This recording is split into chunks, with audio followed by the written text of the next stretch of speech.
Hello বন্ধু, তোমরা কেমন আছো? আশা করি ভালো আছো। আমিও খুব ভালো আছি। তো বন্ধু, আজকে আমাদের কি রান্না হচ্ছে সেটা আমি বলছি।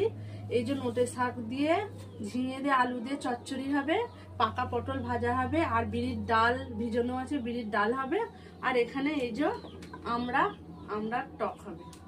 তো বন্ধু, আমার এই ছোট্ট মিনি ব্লগটা ভালো লাগলে আর আমার নতুন চ্যানেলে আপনারা নতুন সদস্য হলে নিচে সাদা বাটনটা একবার টিপে দেবেন। আর আমার চ্যানেলে সবাই সাপোর্ট করুন। আর আমার ছোট্ট মিনি ব্লগটা ভালো লাগলে কমেন্ট করে জানাবেন। তো বন্ধু, তোমাদের মিষ্টি এই যে আমরাগুলো এখন এই যে ছাড়াচ্ছে রাখছে, এটা টক হবে। আর তোমাদের মিষ্টিকে কার কার ভালো লাগে সেটা কমেন্ট করে জানান। টাটা করে দাও। কোন জায়গা থেকে দেখছো সেটাও আমায় কমেন্ট করে জানাও। টাটা দিয়ে দাও বন্ধুদেরকে। বলো বলো, সাপোর্ট করবে আমাকে, বলো।